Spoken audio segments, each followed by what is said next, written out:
Makinis. Mula ulo, mukhang talampakan. Hanggang talampakan. Tara na! At makipag-ututang dila kay Laika Barista!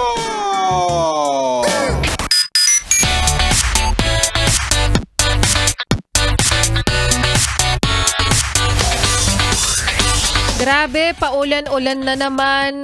Ang lamig-lamig na naman. Hindi mo alam kung may bagyo ba? O may bago na. At nag-overthink ang lahat. Laika Barista pa rin, yes, pre, ng iyong kasama ka. Chismisan, kakwentuhan at kaututang dila rin hanggang sa mga oras po na ito. At patuloy ka pa rin nakikinig dito sa iyong solid na paborito mong kabanding ang 101.1 Yes FM. Kaya naman hayat kaway-kaway para sa mga yes friend natin na ngayon ay na-stranded na naman at maya-maya hindi na naman makauwi kasi nakalimutan na naman ang kanyang payong. Well, ano bang pinagkaiba ng payong at ng estado mo? Na madalas kalimutan, madalas maiwan. Balikan muna natin, yes, pero ng kwento ng ating Laika Barista Moments kanina na pinamagatang Second Chance. Kwento ng taong nagloko tapos ngayon nawala ka, gusto nang bumalik ulit. Ang galing-galing. Kung ikaw, yes, pre, nasa ganitong sitwasyon ka, tatanggapin mo ba? Pagbibigyan mo ba? Bibigyan mo ulit ng pangalawang pagkakataon? Kasi minsan ang kapalit ng pagtanggap mo ulit sa kanya ay ang araw-araw na tanong sa iyong puso't isipan na nasaan kaya siya? Sino kayang kasama niya?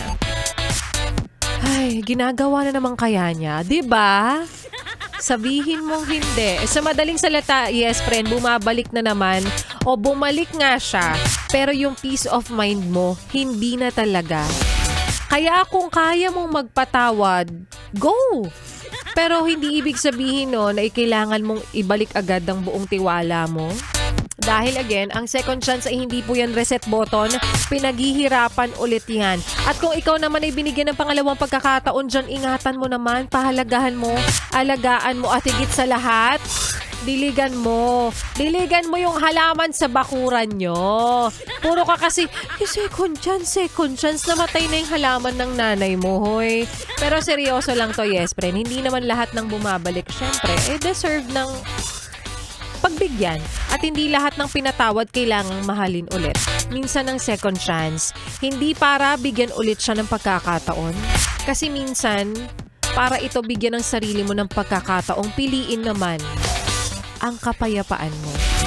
Tandaan mo, yes friend, priceless po ang peace of mind. Kopya? Kopyang-kopya. At para sa mga yes friend ko nag-aabang dyan, para sa iyo o para magkaroon ka ng peace of mind, kung sino nga ba ang nanalo ng 500 piso na hatid po sa atin ng Charm Fabcon Purple Eternity by ACS! Pera lang yan! ACS! Pera lang yan! ACS!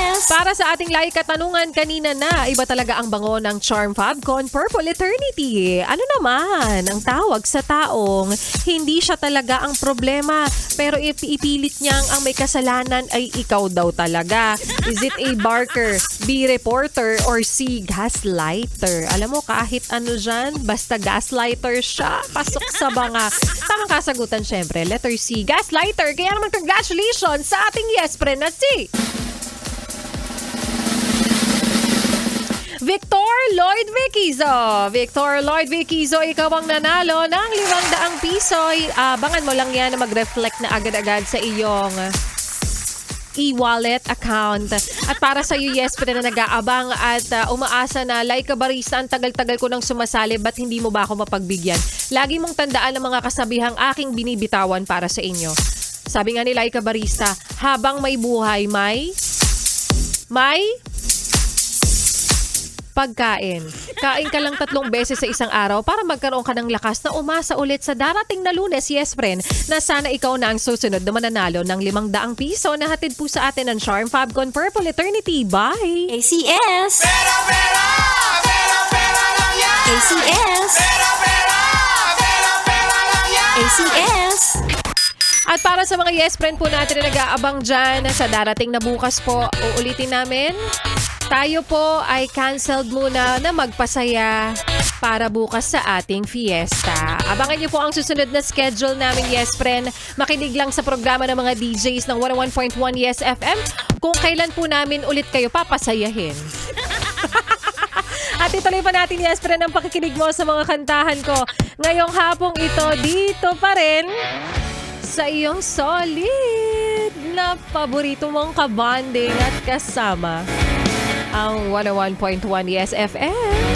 Solid! Enjoy the rest of your weekend. Yes, Friend.